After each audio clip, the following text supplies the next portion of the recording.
같이 묵도하심으로 5월 7일 목요일 새벽 우리 하나님 앞에 예배드립니다. 존귀하시고 은혜로우신 우리 주 하나님, 주께서 우리를 사랑하사 오늘도 주님 품으로 불러주시고 예배를 통해서 주님을 대면하며 또 주님과 교제하며 주님과 사귈 수 있도록 은혜 주신 것 참으로 감사드립니다. 우리가 인격적으로 주님을 만나게 하시고 하나님의 있음과 좋음을 우리가 오늘도 느낄 수 있도록 주의 성령께서 친히 역사하여 주옵소서. 모든 영광 주님 홀로 받아주실 줄 믿사오며 예수님 이름으로 간절히 기도드리옵나이다. 아멘. 사도신경 함께 고백드립니다.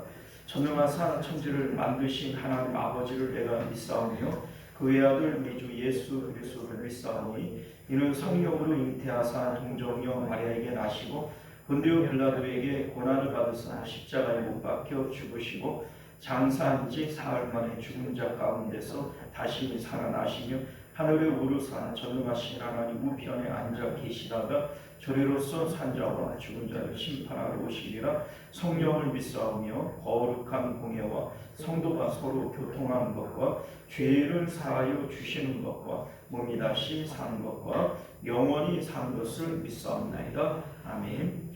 찬송가 25장 함께 찬송하겠습니다. 찬송가 25장 면류관 벗어서 주 앞에 드리세. 우리 함께 찬송합니다. 찬송가 25장입니다. 면류관 벗어서 주 앞에 드리세. 저 천사 기쁜 노래가 온 땅에 퍼지네. 내 몸아 깨어서 주 찬송하여라. 온 백성 죄를 속하신 만왕의 왕일세.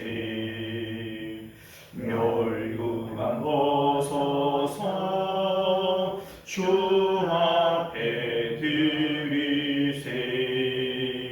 그 손과 몸의 상처가 영광 중 빛나네.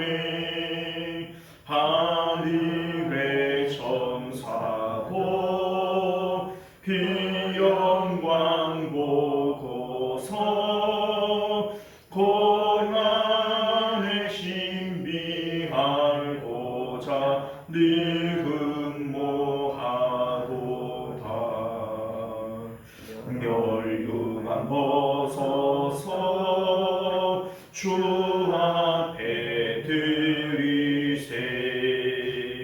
온 세상 전쟁 비치고 참 평화 오겠네. 주 보좌 앞에서 온 백성 엎드려 비할 양 없는 영광을 늘 찬송합니다.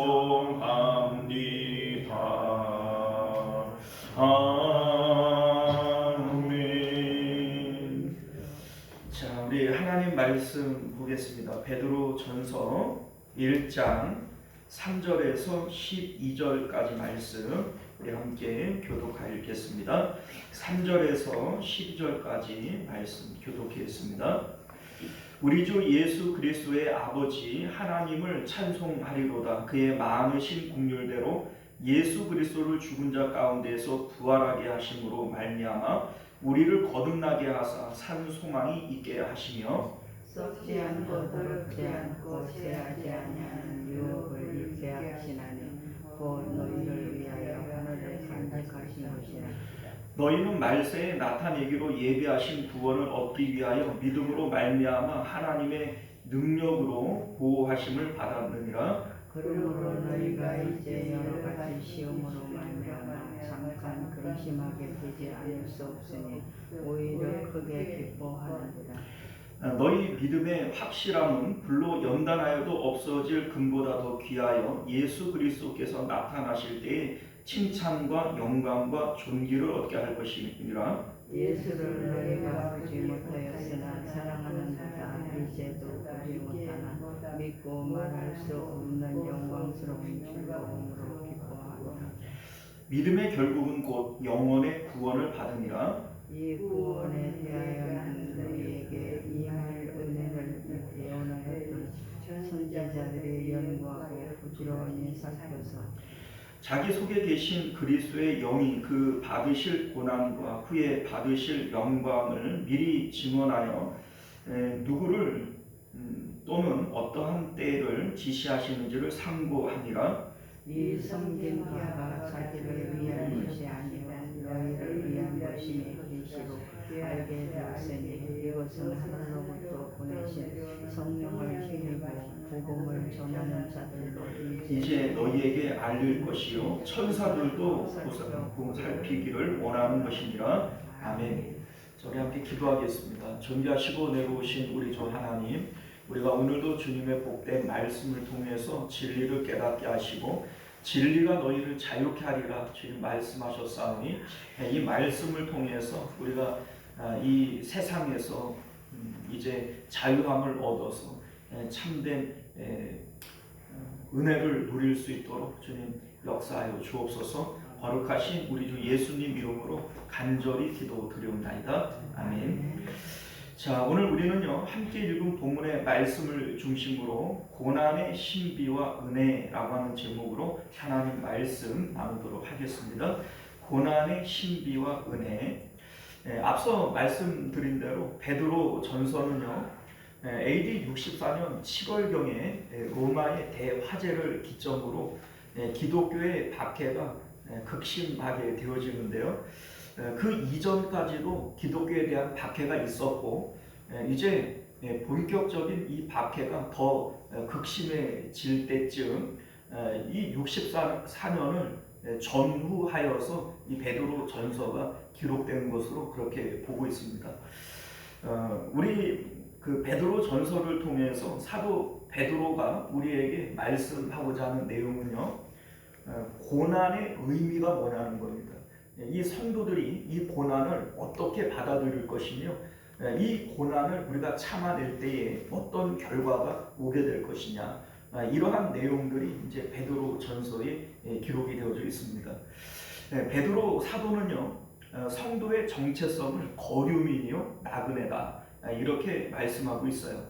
이 땅에 우리가 속한 자들이 아니고 우리는 이 세상 가운데에서 이방인과 같은 자들이고 세상에 대해서는 나그네는 잠시 거쳐가는 것이잖아요. 스쳐 지나가는 것처럼 우리는 이 세상 가운데 거쳐가는 존재이지 이 세상에 속한 자들이 아니다 라고 하는 것을 말씀하고 있습니다.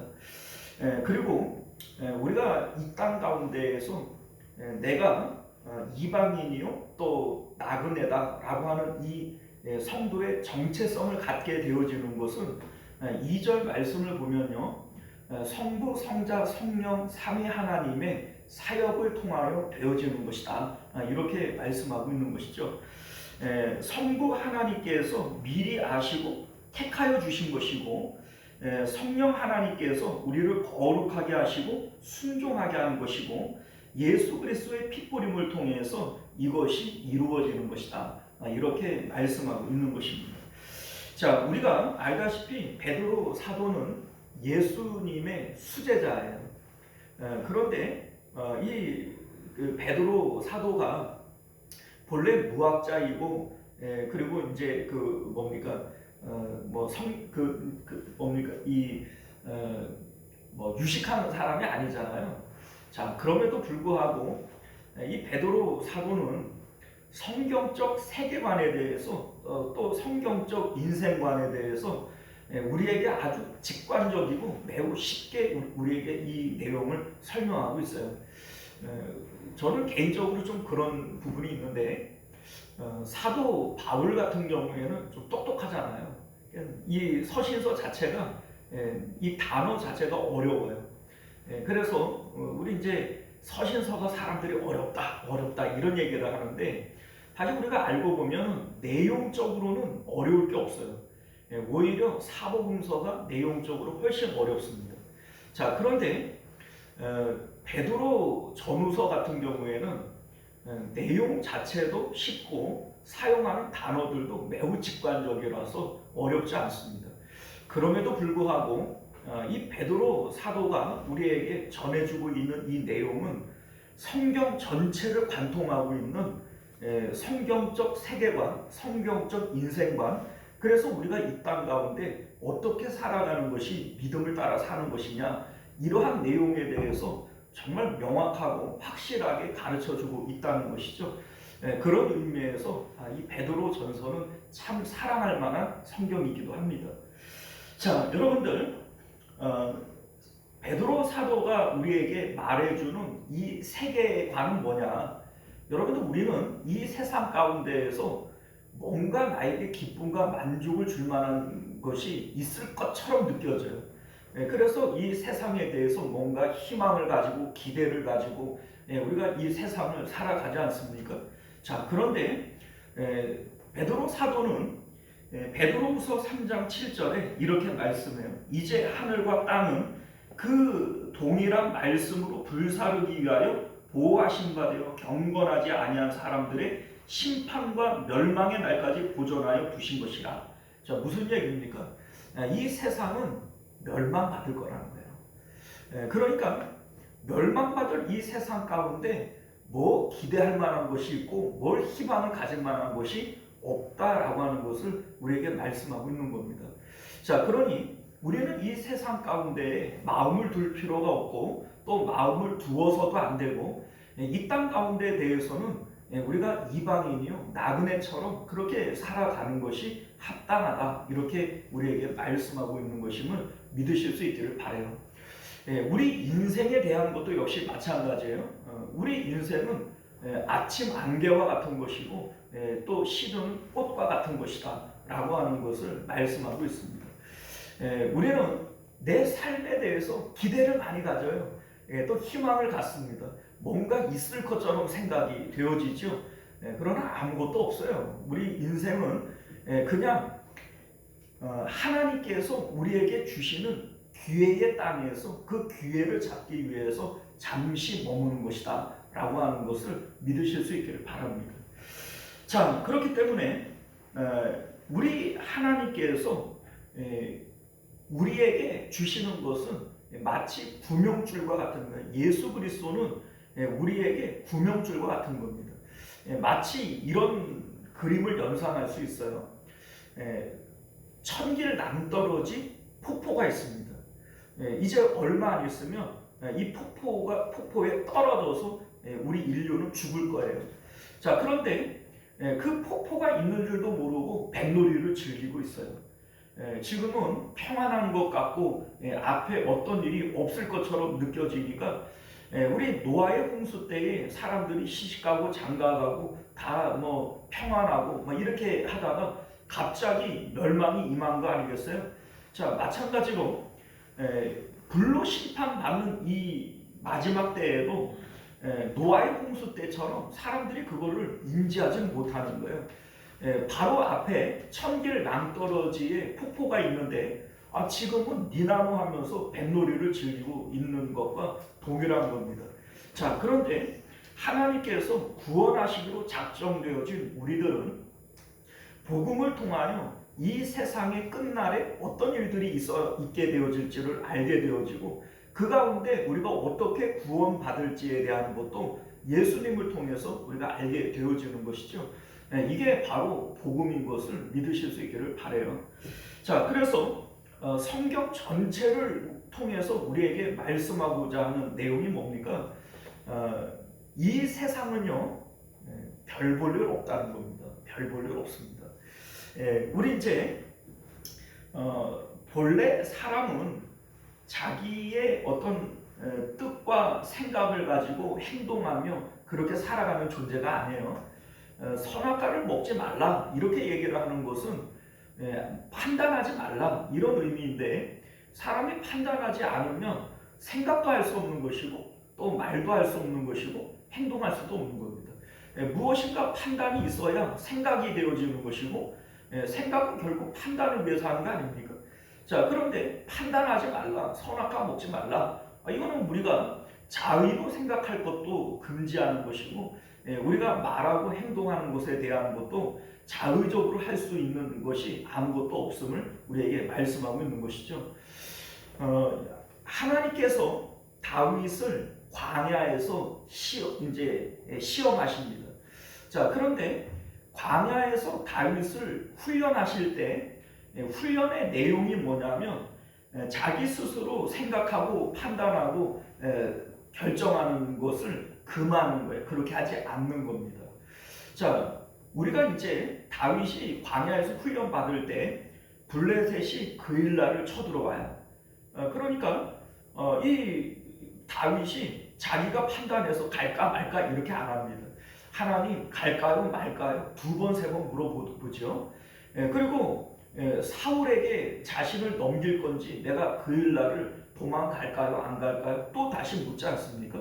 자, 그러니까 하나님께서 훈련하신 내용은 너 스스로 생각하고 판단하고 말하고 결정하지 말아라. 이게 우리 하나님의 훈련의 내용이었던 것이죠.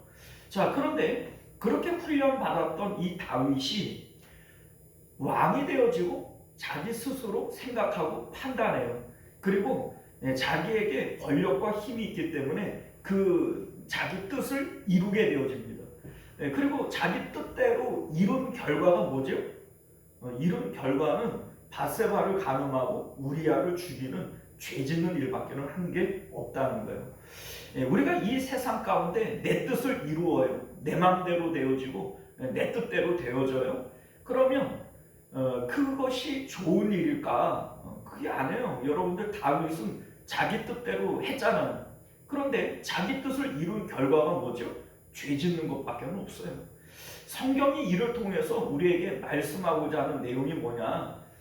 이 세상 가운데 뭐가 있냐? 없다는 겁니다. 우리는 이 세상 가운데에서 뭐가 있을 줄 알고 뭔가를 이루면 기쁠 줄 알고 내 뜻대로 돼야 되는 것이고 되면 좋은 것으로 알지만 내 뜻대로 다 됐어요. 그리고 나서 얻은 결과가 뭐죠?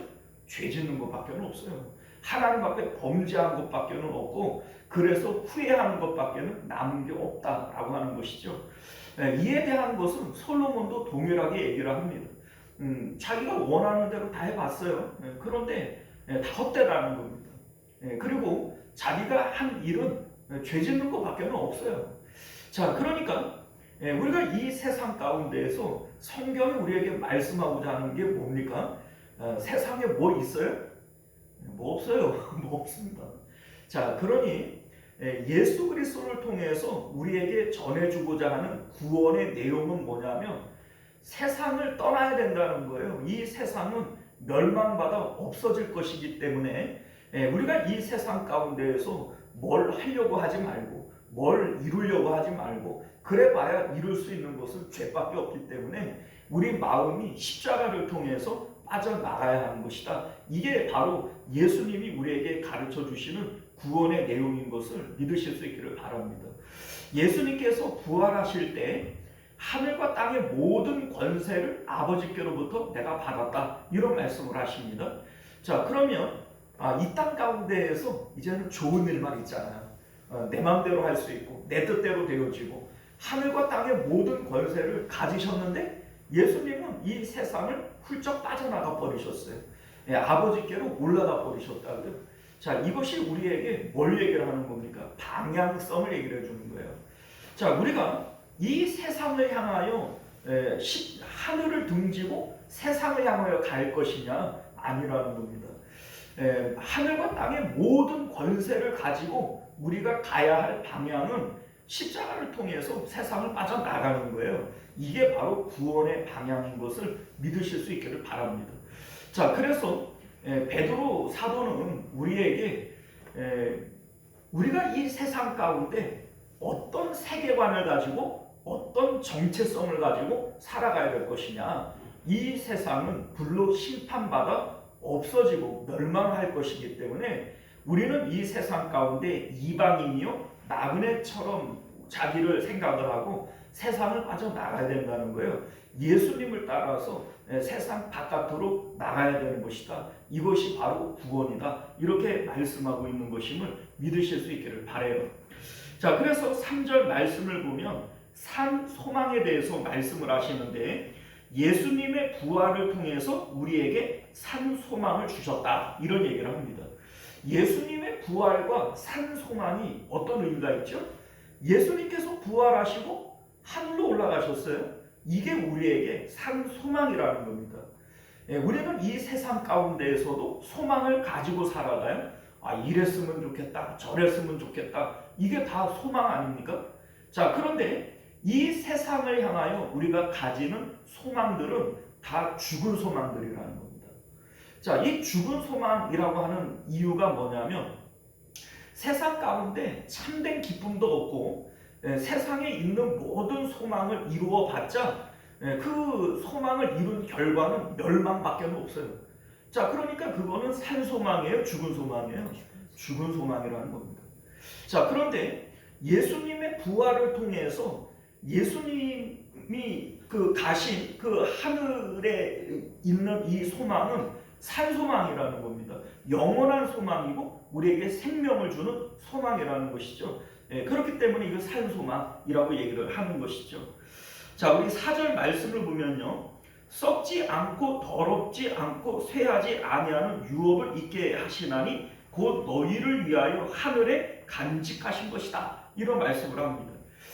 예수님을 통해서 우리에게 주시는 이 산 소망은요, 영원한 거예요. 그래서 더럽지 않고 쇠하지 않고 유업으로 있게 하셨다. 이렇게 우리에게 말씀하고 있는 것이죠. 그러니까 세상을 향하여서는 우리가 소망을 가질 필요도 없고 가져서도 안 되는 것이다. 이것이 사도 베드로가 우리에게 말씀하시는 내용인 것을 믿으시기를 바랍니다. 자, 5절 말씀을 보면요, 너희는 말세에 나타내기로 예비하신 구원을 얻기 위하여 믿음으로 말미암아 하나님의 능력으로 보호하심을 받았느니라. 이렇게 말씀하시는데, 자, 여러분들, 우리가 앞서도 말씀드렸지만 베드로 전서는 로마의 극심한 이 핍박이 시작되어지는 전후로 기록이 되어진 것이다. 이런 말씀을 드렸어요. 이 박해는요, 예수님을 믿는 것 때문에 전 재산과 직장과 이 집을 잃어버리고 추방을 당해야 되는 것이고, 또 예수님을 믿는 이 믿음 때문에 십자가에 못 박혀 죽고, 그리고 사람을 태워서 죽이고 짐승의 가죽을 씌워서 이 사자와 싸우도록 이 경기장으로 밀어넣고 이러한 극심한 환난을 당하는 거 아닙니까? 자, 그런데 너희는 말세의 구원을 얻기 위하여 하나님의 능력으로 보호하심을 받았다. 보호는 무슨 얼어 죽을 보호입니까? 지금 환난과 핍박 가운데 순교를 당하고 죽는 상황 가운데 보호는 무슨 얼어 죽을 보호냐고요. 그렇죠? 그렇지 않습니까? 자, 사도 베드로가 하나님의 능력으로 보호하심을 받았다. 이게 보호냐 이거예요. 보호냐. 자, 여러분들, 우리가 이렇게 생각하는 이유가 뭐냐면 우리는 육체를 따라 판단하기 때문인 것이죠. 자, 우리가 영적으로 지금 생각을 해보면 사도 베드로는요, 너희가 환난을 받고 핍박을 받는 그것이 하나님이 너희를 능력 가운데 보호하시는 것이다. 이렇게 지금 말씀하고 있는 겁니다. 자, 우리가요, 잘 생각을 해보면 이래요. 우리는 세상 가운데에서 부자 되기를 원하고 인기 있기를 원하고 명예와 권력 얻기를 원합니다. 그런데 사실은 우리 가운데 누구도 한 번도 부자 돼본 적 없고 권력을 가져본 적 없고 명예나 뭐 이런 인기를 가져본 적이 없어요. 우리가 없단 말이에요. 그런데 그것을 가지면 좋을 것이다 라고 하는 이 생각이 내 마음에 착착 감겨요, 안 감겨요? 감겨요. 한 번도 가져본 적도 없는 주제에 그것이 있으면 행복할 것이라고 좋을 것이라고 마음에 그냥 흐뭇하게 느껴진단 말이에요. 그런데 반면에 저 천국에 대한 것도 역시 우리는 가져보지를 못했어요. 그런데 이 천국에 대한 것은 마음에 느껴져요? 안 느껴져요? 그 천국의 좋음에 대해서 세상에 돈 있으면 좋겠다라고 하는 생각만큼 이 천국이 내 마음에 착착 감깁니까? 안 감긴단 말이에요. 똑같이 가져보지 못한 것은 동일한데 세상에 있는 이것들은 똑같이 가져보지도 않았으면서 이게 있으면 좋겠다고 그냥 내 마음에 찰떡같이 믿어지는데 천국이 좋음이라고 하는 것은 우리가 말씀을 통해서는 믿는다라고 얘기를 하는데 이게 내 마음에 착착 감깁니까? 안 감긴단 말이에요. 이게 도대체 왜 이런 현상이 일어나느냐? 우리는요 육체를 가지고 살아가기 때문에 그렇다라고 하는 거예요. 육체를 통해서 만나고 경험할 수 있는 세상의 부귀와 명예와 권력과 인기와 이러한 것들은 마음에 그냥 착착 감기는 거예요. 우리 마음에 막 느껴지잖아요. 그런데 보이지 않는 하나님과 천국에 대한 것은 우리가 좋다라고 하는 건 아는데 마음에 감기지는 않는 거예요. 이유가 뭐예요? 육체를 따라 판단하며 살아가기 때문인 것이죠. 자, 그래서 사도 바울은 오라 나는 곤고한 사람이로다. 누가 이 사망의 몸에서 나를 건져내야. 우리가 분명히 믿음을 따라서는 하나님도 천국도 영적인 것들을 알고 있는데 육체에 우리의 마음이 매여서 자꾸 이 몸에 대한 것으로 내 마음을 끌어당겨 버리는 거예요. 이게 사도 바울이 이 비명을 지르는 육체의 함정인 것을 믿으실 수 있기를 바라요. 예수님께서 너희는 육체를 따라 판단하나 나는 아무것도 판단하지 않는다. 예수님께서는 하나님께로부터 보고 들은 것을 말하고 행동하면서 살아가셨다는 것이죠. 자, 여러분들 그렇기 때문에 지금 우리는 육체를 따라 판단하니까 이게 무슨 보호하심이야. 예수님 믿는 그 믿음 때문에 재산 잃어버리고 지금 십자가에 못 박혀 죽고 불에 태워져 죽고 지금 순교를 당하고 고통을 당하는 판에 이게 보호는 무슨 얼어 죽을 보호야 이렇게 생각을 하지만 지금 베드로 사도는 영적으로 보건대 지금 너희들이 고난을 당하는 그것이 하나님께서 너희를 사랑하사 보호하시는 것이다. 지금 이 말씀을 하고 계시는 것이죠. 자, 왜 이것이 보호냐? 자, 여러분들 하나님께서 우리를 구원하시는 방법은 십자가예요. 십자가는 고통이고 죽음을 의미합니다. 세상에 대해서 우리가 세상에 낙이 있잖아요. 그런데 이 세상의 낙에 대해서 죽음을 얘기하는 것이고 이 세상에 대해서 등지는 걸 얘기하는 거예요.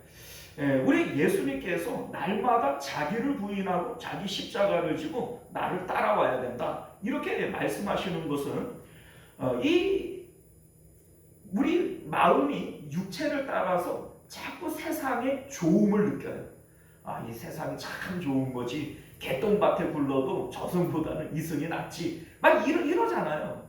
이러면서 자꾸 우리 마음은 세상에 돈이 좋고 건강이 좋고 자식이 좋고 막 이러면서 내 마음이 어디 붙어 있어요? 땅에 붙어 있어요. 결국은 이 세상 멸망할 때 우리도 같이 멸망당하는 거예요. 그러니까 예수님께서 십자가로 구원하신다라고 하는 것은 십자가를 통해서 세상을 부인해 내라는 겁니다.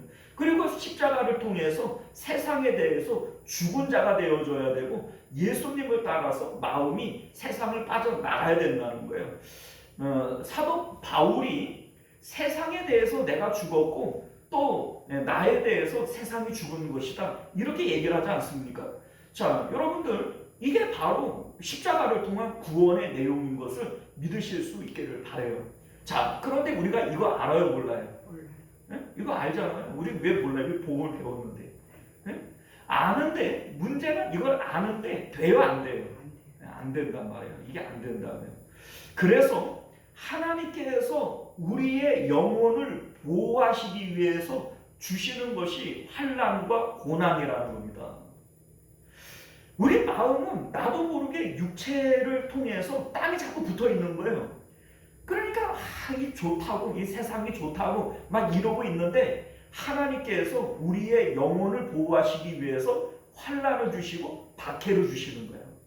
그러면 세상에 대해서 그래서 마치 여름날에 아스팔트에 그 건딱지가 붙은 것처럼 내 마음이 세상에 쫙 달라붙어 있다가 환난과 이 핍박을 당할 때 내 마음이 세상으로부터 떨어져요, 안 떨어져요? 네, 떨어지는 거예요. 환난을 당하면, 고난을 당하면 내 마음이 세상으로부터 떨어지는 거예요. 욥이 동방의 가장 부자였잖아요. 땅에서 행복했겠어요? 안 행복했겠어요? 행복했겠죠? 자, 그런데 극심한 환난을 당하니까 자기 생일을 저주하고, 우리 어머니가 나를 낳을 때 내가 죽어서 태어났다면, 내가 태어나가지고 우리 어머니 젖을 먹지 않았다면 막 이러잖아요. 자, 그러니까 세상에 대해서 넌덜머리가 나요, 안 나요? 나죠. 자, 이 환난과 이 핍박은 우리 마음을 세상 가운데에서 떼어내는 거예요. 세상에 붙어 있는 것은 내 영혼이 죽는 거라고요. 멸망당하는 거라고요. 그런데 우리 하나님께서 우리를 보호하시기 위해서 환난을 주시는 것이고 고난을 주시는 것이다. 지금 이 베드로 사도는 우리에게 그렇게 말씀하고 있음을 믿으실 수 있기를 바라요. 자, 우리가 오늘 불렀던 이 찬송가 가운데에도 고난의 신비 알고자 이러잖아요. 여러분들, 이 고난에는 신비가 있어요. 신비가 있습니다. 우리는 이 고난을 피해야 되는 것이고 물리쳐야 되는 것이라고 생각을 하지만 하나님께서 우리가 미워서 맛 좀 보라고 고난을 주시는가요? 그거 아니에요. 하나님이 우리를 사랑하사 보호하시려고 고난과 환난을 주시는 것임을 믿으실 수 있기를 바랍니다. 이 고난을 통해서 우리 영혼은 세상으로부터 보호를 받는 것이고 구원을 받는 거예요. 세상 가운데에서 낙을 누리고 세상에 쫙 달라붙어 있던 우리 마음이 고난과 환난을 통해서 세상으로부터 분리되어지고 주님을 따라서 마음이 하늘로 올라갈 수 있는 것임을 믿으실 수 있기를 바랍니다. 자, 우리 6절 말씀을 보면요. 그러므로 너희가 이제 여러 가지 시험으로 말미암아 잠깐 근심하게 되지 않을 수 없으나 오히려 크게 기뻐한다. 이런 얘기를 합니다. 여러분들, 우리는요 고난의 비밀을 알지 못하기 때문에 고난이 오면 막 죽을 상을 쓰면서 막 괴로워하고 막 힘들어하고 막 이런단 말이에요. 그런데 하나님께서 성령을 통해서 이 고난의 신비를 알게 하시고 고난의 의미를 알게 하시면 오히려 이 고난을 통해서 더 기뻐하게 되어지는 것이 우리 성도들인 것을 믿으실 수 있기를 바라요. 베드로와 이제 바울과 실라가 매를 맞고 감옥에 던져져요. 그런데 왜 기뻐하지? 왜 감사하지? 이유가 뭡니까? 이 고난의 신비를 알기 때문에 그래요. 우리 예수님께서도 그러잖아요. 나와 복음을 위해서 너희가 환난과 고난을 당할 때에는 기뻐하고 즐거워해야 된다. 천국에서 너희의 상이 크니라. 이렇게 말씀하고 있는 것이죠.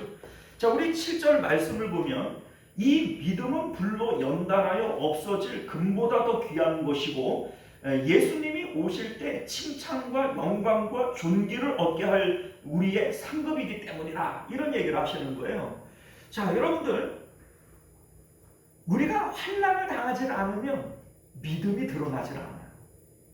여러분들, 배부르고 등 따실 때 믿는다고 얘기하는 게 뭐가 어려워요? 그렇잖아요? 환난이 없고 어려움이 없는데 그때 예수님 믿는 게 뭐가 어려워요? 뭐 입으로만 떠드는 그 믿음, 그게 뭐가 어렵습니까? 그런데 극심한 환난과 고난 가운데에서 순교를 각오하고 믿음을 드러내는 이 일이 이게 얼마나 귀중한 것이냐, 금보다도 더 귀한 것이다.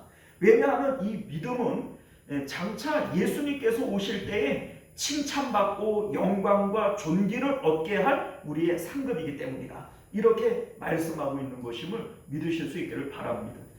자, 우리 8절 말씀을 보면요. 예수를 너희가 보지 못하였으나 사랑하는도다. 이제도 보지 못하나 믿고 말할 수 없는 영광스러운 즐거움으로 기뻐한다. 이런 얘기를 하죠. 자, 이게 지금 믿음에 대한 얘기를 하고 싶은 거예요. 믿음은 보지 못하는 것들의 실상 아닙니까? 우리가 보는 것은 믿음이 필요해요? 안 필요해요? 안 필요해요. 보이는 것에는 믿음이 안 필요합니다. 보지 못하는 것에 우리의 믿음이 필요해요. 예수님을 우리가 보지 못해요. 그러나 그 예수님을 사랑하고 또 그 예수님을 따라가는 것, 이게 바로 믿음이라는 것이죠. 그래서 구절을 보면 믿음의 결국은 영혼의 구원이다, 이런 얘기를 하시는 겁니다. 자, 여러분들, 예수님께서도 보지 못하고 믿는 것이 더 복된 것이다, 이런 말씀하시지 않습니까? 자, 믿음이라고 하는 것은 보지 못하는 것에 대한 실상이고 그걸 믿는 거예요. 자, 그런데 우리 10절과 12절을 보게 되어지면 선지자들에 대한 얘기를 하고 천사들에 대한 얘기를 합니다. 우리 이제 10절에 보면 선지자들이라고 나오죠. 그리고 12절의 끝부분에 보면 천사들에 대한 얘기가 나와요. 자, 그런데 베드로 사도가 이 선지자들과 천사들에 대한 얘기를 하는 이유가 뭐냐면, 이들은 지금 우리가 가지고 있는 이 십자가의 고난을 부러워했다는 거예요. 부러워했다는 겁니다. 자, 이 선지자들에 대한 것은 성경을 연구하고 부지런히 살펴서 예수 그리스도의 고난과 그 후에 받으실 영광에 대해서 미리 알고 있었다는 거예요. 미리 알고 있었어요. 그런데 예수님의 그 고난과 영광에 동참을 할 수 있었느냐? 못했다는 거죠. 그들은 장래의 일을 바라는 보지만 그것으로 기뻐는 하지만 거기에 동참을 했어요? 못했어요? 못했단 말이죠.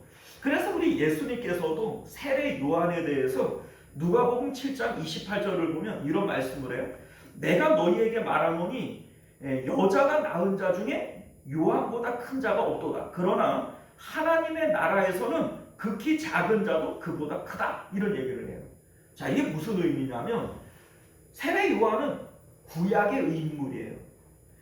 그리고 예수님의 죽으심과 부활을 통해서 신약이 시작되어지고 이 신약은 메시아 왕국 천국이 이루어지는 겁니다. 이 천국에서는 지극히 작은 자도 이 세례 요한보다 크다. 이 얘기는 이 세례 요한도 예수님의 이 고난과 영광에 대해서 알고는 있었지만 동참은 못했어요. 그런데 오늘날 우리들은 예수님의 십자가에 동참할 수 있고 예수님의 부활과 승리에도 우리가 동참할 수 있죠. 이게 바로 우리가 가지고 있는 십자가의 능력인 것을 믿으실 수 있기를 바랍니다. 천사들에 대한 얘기도 동일한 얘기예요. 자, 천사들은 기회가 없어요. 기회. 어떤 기회가 없냐면 하나님을 믿어볼 기회가 없어요.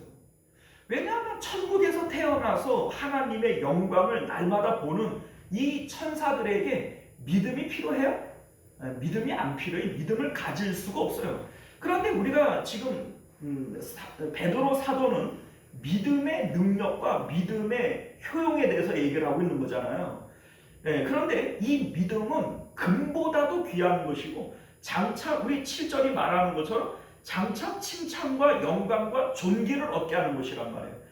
그러니까 우리가 무엇으로 이러한 칭찬과 존귀와 영광을 얻을 수 있느냐? 뭘 통해서요? 믿음을 통해서. 그런데 천사들은 이 믿음을 가져볼 기회가 없는 거예요. 천국에서 태어났으니까. 자, 그런데 본래 천사들은 하나님께서 부리는 영으로 만들었어요. 부리는 영으로 만들었으니까 믿음이 필요하지 않아요. 그냥 능력만 주신 거예요. 능력을 통해서 하나님의 일만 하면 되는 거예요. 그런데 오늘날 우리들은요, 능력이 없어요. 능력도 없는데 하나님께서 이 땅에 보내셨어요. 왜 보내셨느냐? 우리에게 기회를 주시기 위해서 보냈어요. 우리는 처음부터 삼위 하나님과 연합되어질 존재로 만드셨고 주님과 함께 왕노릇할 수 있는 하나님의 자녀가 될 수 있는 그러한 자녀가 될 수 있도록 허락받은 존재들인 거예요. 그런데 하나님께서 하나님과 연합하고 하나님의 자녀 될 수 있는 그러한 어떤 자격을 봐야 될 거 아니겠어요? 그럴 만한 자격이 있느냐? 무엇으로 이 자격을 시험하는 것이냐면 믿음을 통해서 시험하는 거예요. 지금 이 땅 가운데 육체를 입고 살아가면서 보이지 않는 하나님의 있음과 좋음을 알아서 이 마음을 하나님께 드려버리는 거예요. 가운데 가장 중요한 거, 생명이 우리의 마음에 있잖아요. 생명의 근원이 그 마음에 있다. 이렇게 성경이 말씀하고 있는데 이 마음을 하나님께 드려버리는 거예요. 그러니까 이것을 통해서 야, 너는 나와 연합할 자격이 있어. 내 보좌에 함께 앉을 자격이 있어. 나와 함께 왕노릇할 자격이 있어. 이게 바로 하나님께서 우리에게 시험하시는 이 땅이 우리가 살아가는 이유라는 것이죠. 이 땅 가운데 우리는 잠시 머물다 가는 거예요. 그런데 잠시 머무는 또 동안에 우리가 이 믿음을 드러냄으로써 영원한 하나님 나라의 지위가 결정되어 버리는 거예요. 그런데 하늘에 있는 이 천사들이 볼 때에 이 세상에 있는 누구를 부러워하겠냐 이거예요.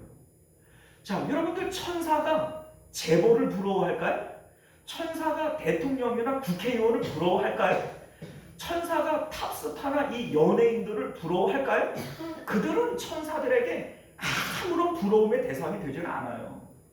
그런데 그러면 천사들은 누구를 부러워하느냐? 지금도 예수님의 십자가를 붙들고 자기의 믿음을 드러내는 그 사람들을 부러워하는 거예요. 나도 저런 기회가 있으면 내가 십자가를 지고 내 믿음을 드러낼 텐데, 그래서 내가 하나님의 자녀로 인침을 받을 텐데, 그것으로 내가 주님과 연합하고 왕노를 탈 텐데, 이 천사가 가장 부러워하는 게 누구겠어요? 지금 십자가의 고난을 당하면서 믿음으로 인내로서 그 십자가의 고난을 이겨내는 그 믿음의 사람들을 천사는 가장 부러워한다는 거예요. 자, 우리 선지자들도 그거를 부러워하는 것이고 천사들도 지금 그거를 부러워하는 거예요. 오늘날 우리들은요, 그 기회를 받았지만 그걸 하찮은 것으로 여기고 십자가를 내팽개치고 살아가는 거예요. 여러분들, 지금 사도 베드로는 우리에게 그걸 말씀하고 있는 겁니다. 너희에게 지금 극심한 환난과 어려움이 있지 않느냐? 그런데 이것들은 선지자들이 미리 보고 그걸 기뻐했지만 참여하지 못하는 것이고, 하늘에 있는 천사들도 그거 부러워하는 것이다. 이 믿음을 통해서 너희가 주님으로부터 칭찬을 받고 영광을 받고 존귀를 얻을 수 있는 이 고난과 환난은 너희에게 복이다. 하나님께서 너희를 보호하시기 위해서 주신 것이다. 이렇게 말씀하고 있는 것임을 믿으실 수 있기를 바랍니다. 사랑하는 성도 여러분, 우리가 오늘 이 말씀을 통해서 우리 삶 가운데 찾아오는 여러 가지 환난과 어려움들, 고통들, 이것을 바라보는 영적인 시각이 달라질 수 있는 저와 여러분들 되시기를 주님 이름으로 축원드립니다. 기도하겠습니다. 존귀하시고 내려오신 우리 주 하나님 감사합니다. 오늘도 우리에게 주시는 하나님의 귀한 말씀을 통해서 정말 이 땅 가운데 우리가 어떤 세계관을 가지고 어떤 인생관을 가지고 살아갈 것인지를 다시 한번 생각할 수 있는 저희들 되게 하여 주옵소서. 고난을 바라보는 이 시각이 이렇게 달라질 수 있음을 우리로 알게 하여 주셔서 이제는 고난 때문에 아파하고 힘들어하고 쓰러지는 저희들이 아니라 고난이 하나님이 우리를 보호하시는 하나님의 사랑이요, 또 천사들도 흠모할 만한, 부러워할 만한 그러한 내용인 것을 깨닫게 하여 주옵소서. 거룩하신 예수님 이름으로 간절히 기도드리옵나이다. 아멘. 주기도문으로 예를 마칩니다. 하늘에 계신 우리 아버지여, 이름이 거룩히 여김을 받으시오며 나라가 임하시오며 뜻이 하늘에서 이루어진 것 같이 땅에서도 이루어지이다. 오늘 우리에게 일용할 양식을 주시었고 우리가 우리에게 죄 지은 자를 사하여 준 것 같이 우리 죄를 사하여 주시었고 우리를 시험에 들게 하지 마시옵고 다만 악에서 구하시옵소서. 나라와 권세와 영광이 아버지께 영원히 있사옵나이다. 아멘. 자, 우리 계속해서 함께 기도하실 때 말씀을 기억하시며 기도하실 수 있기를 바랍니다. 우리 주여 한번 외치고 기도하겠습니다. 주여, 은혜로우신 우리 주 하나님 감사합니다. 오늘도 우리가 주의 말씀을 통해서